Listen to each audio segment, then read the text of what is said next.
Selamat pagi, selamat datang di bacaan hari ini, hari Minggu tanggal 28 Agustus tahun 2022.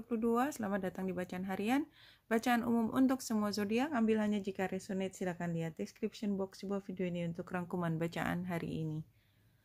Kalau kita lihat dari chart yang relatif sederhana, itu kita lihat garisnya banyak dan terutama yang terkait dengan bulan. Kita lihat bulan ada di 14 derajat 49 menit Virgo dan membentuk sextile dengan Lilith yang ada di Cancer dan South Node yang ada di Scorpio, dan juga membentuk trine dengan North Node, dan juga dalam waktu dekat membuat trine dengan Uranus. Dan kalau kita lihat di derajat itu sebenarnya ada Chiron di 15 derajat, dan agak sore itu ada Saturnus di 20 derajat 59 menit, dan lebih malamnya lagi dengan Merkurius yang ada di mungkin udah keesokan hari ya, Merkurius dan Saturnus. Anyway, jadi kalau saya melihat energinya untuk hari ini, tepatnya di pukul 12 siang waktu Indonesia bagian Barat, itu kan lebih hijau garisnya, lebih mendukung. Walaupun ada planet-planet yang sifatnya juga menggelitik ya, karena Lilith ada di sini, tetapi karena hubungannya sextile itu harmonis, maka somehow semua kayak kita dengan teman kita duduk, walaupun bukan teman kita, mungkin strangers juga duduk di sebelah kita, tapi kita tidak punya maksud apapun, dan kalaupun kita perlu berinteraksi, interaksinya sopan. Jadi seperti itu kan, apapun yang terjadi hari ini cenderung positif. Tapi memang kalau kita lihat keesokan harinya, barangkali memang kita perlu lebih hati-hati. Jadi bukannya tidak ada informasi atau situasi di mana Merkurius yang oposisi dengan Saturnus dan Saturnus yang square dengan Uranus itu kan juga sudah ada dari kemarin. Dan apa sih itu menjadi latar belakang. Tapi kita tidak harus menghadapinya hari ini. Cuman kalau boleh saya sebutkan sedikit apa sih sebenarnya cerita tentang latar belakang ini, adalah ketika kita masih perlu untuk banyak lagi berurusan dengan apa yang menjadi keharusan kita, obligasi kita. Itu kayak kita masih punya utang dan belum diselesaikan. Kita harus memenuhi, tetapi somehow kita paham bahwa kita nggak bisa terus-terusan ada di dalam situasi penuh dengan kewajiban yang kita mungkin, tidak semua ya, karena tergantung dari kitanya nanti aspek yang ada di dalam chart natal kita, apakah itu hubungan yang harmonis atau tidak. Tetapi secara kolektif ini ada konfliknya. Kita memang mungkin awalnya kita memenuhi kewajiban itu dengan senang hati, bahkan mungkin kita yang menciptakan kewajiban itu sendiri. Tetapi somehow kayak sekarang dipertanyakan lagi, terutama aktivasi dari Uranus dan North Node ini menyatakan, are you willing to do this again, atau continue terus-terusan melakukan ini untuk kemudian hari. Tapi karena itu transit yang relatif cukup panjang dan diaktifasi oleh Merkurius itu bergerak lebih cepat daripada kalau di chart, daripada matahari. Kalau kita paham astronomi, matahari memang tidak bergerak relatif, tetapi dari hitungan kita melihat langit, Merkurius itu relatif cepat. Berarti kalau saya melihat ini dalam 1 minggu ke depan, somehow cerita ini mungkin sudah berubah. Tapi berarti ini kan kita kayak persiapan minggu ke depan. Apa sih yang menjadi kewajiban kita? Apa yang harus kita sampaikan? Apa yang harus kita negosiasikan? Dan sebenarnya apa yang harus kita negosiasikan itu sudah mulai kita pikirkan sekarang. Dilihat dari bulan yang oposisi dengan Juno. Juno ada di 17 derajat. Jadi sekitar sore malam hari itu kita baru berpikir, so kayaknya kita nggak bisa pura-pura nggak tahu lagi, atau kita tidak bisa mengenyampingkan lagi. Mungkin hari Minggu kita pakai buat istirahat, tetapi Seninnya kita harus mengambil keputusan dan menyatakan posisi kita.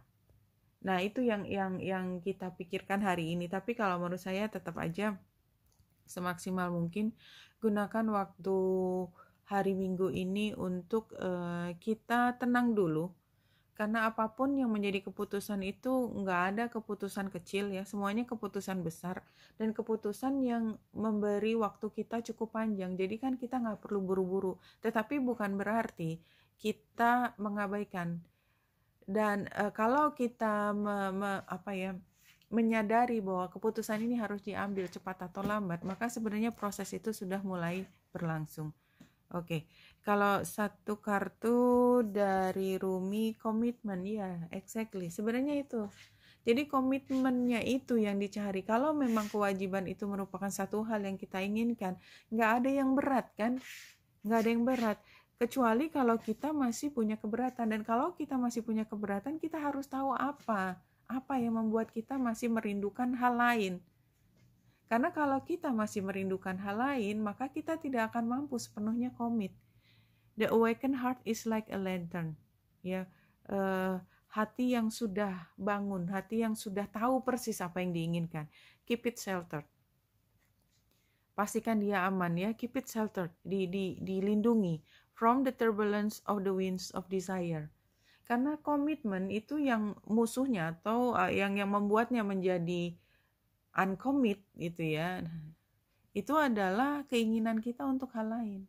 Karena begitu komitmen kita berjanji, itu kan artinya kita sudah merelakan keinginan yang lain dilepas.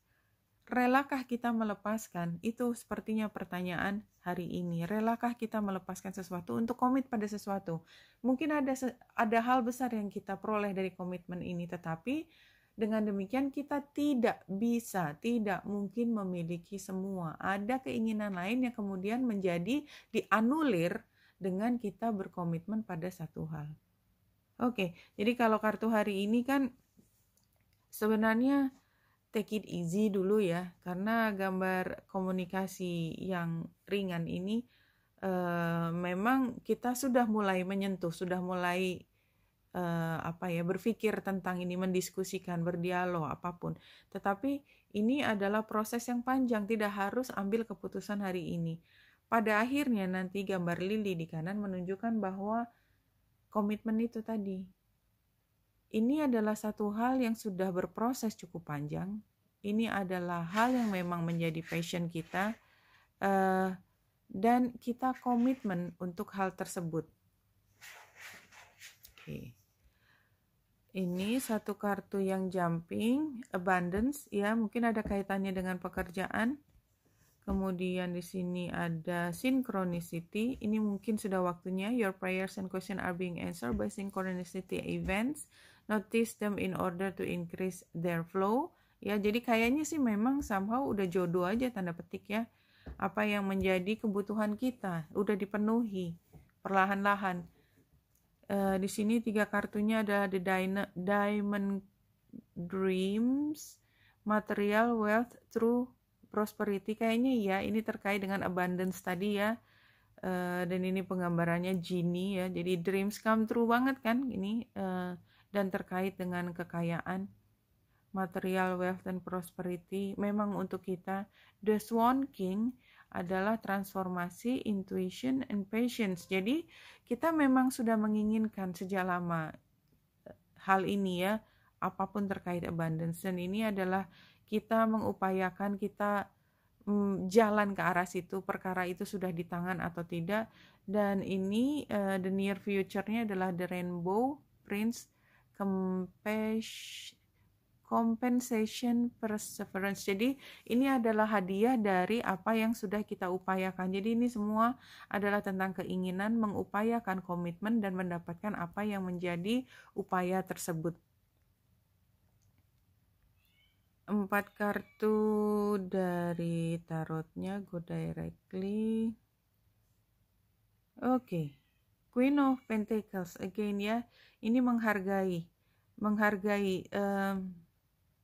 protective, nurturing, resourceful, abundance juga. Jadi ini udah berulang. Jadi kalau kita lihat penggambarannya secara sekilas aja, situasinya adalah ada pergerakan yang cepat, akan ada perubahan. Tetapi di saat yang bersama, Six of Swords itu menjadi tantangan. Kita seperti meragukan lagi komitmen kita. Tetapi kalau penggambaran sarannya, ya advice-nya Queen of Pentacles, protektif. Ini adalah satu hal yang kita pernah upayakan, kita pernah doa untuk mendapatkan hal ini. Dan jika pada saat ini situasinya masih nggak bisa diantisipasi, nggak bisa disebut 100% berkah karena masih ada tapi gitu ya. Saya mau ini tapi saya senang sih tapi gitu, masih kayak gitu, maka lihat tapinya tadi ya dengan cara pandang yang berbeda. Apakah itu masih merupakan hal yang paling penting atau tidak? Mana yang paling penting? Jadi take your time ya, terutama kayaknya sih take your time tapi nggak panjang-panjang amat gitu ya. Mungkin hari Senin sudah ditodong juga gitu ya, udah di hit gitu ya. Jadi gimana? Iya apa enggak? Jadi sementara itu cobalah untuk berpikir apa yang paling kita inginkan. Oke. Satu kartu untuk menutup bacaan hari ini.